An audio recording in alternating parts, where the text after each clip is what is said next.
కొత్తిమీర, పుదీనా, టొమాటో పచ్చడి ఎలా చేయాలో చూద్దాం. టొమాటో, కొంచెం కొత్తిమీర, కొంచెం పుదీనా, టామరిన్, పచ్చిమిరపకాయలు తీసుకోండి.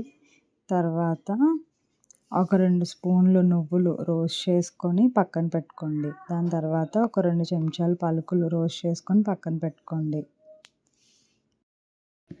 ఇప్పుడు ఇదే కడాయిలో ఒక 2 టీ స్పూన్స్ ఆయిల్ యాడ్ చేసుకోండి. ఆయిల్ హీట్ ఎక్కిన తర్వాత ఒక 1/2 స్పూన్ జీలకర్ర, పచ్చిమిర్చి ఒక 5-6 తీసుకోండి ఘాటు బట్టి. నెక్స్ట్ టొమాటోస్ ఒక 2 టొమాటోస్ కట్ చేసుకొని పెట్టుకున్నాం కదా, అవి యాడ్ చేసుకోండి. దాని తర్వాత పుదీనా యాడ్ చేసుకోండి. ఇప్పుడు కొంచెం కొత్తిమీర కూడా యాడ్ చేసుకోండి. అవన్నీ వేగిన తర్వాత చింతపండు కూడా యాడ్ చేసుకొని మూత పెట్టేయాలి.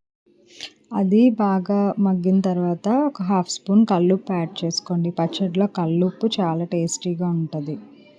కలుపుకున్న తర్వాత ఇప్పుడు ఒక 4-5 గార్లిక్స్ యాడ్ చేసుకోండి. దించే ముందు గార్లిక్స్ యాడ్ చేసుకుంటే చాలా మంచి ఫ్లేవర్ ఉంటుంది.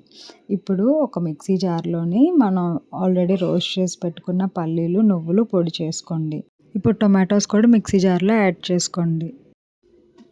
అదే కడాయిలో 1 స్పూన్ ఆయిల్ యాడ్ చేసుకొని హీట్ అయ్యాక ఆవాలు, కరివేపాకు, 2 ఎండుమిరపకాయలు యాడ్ చేసుకొని ఫ్రై చేసుకొని మనం గ్రైండ్ చేసి పెట్టుకున్న పేస్ట్లోని యాడ్ చేసుకోండి.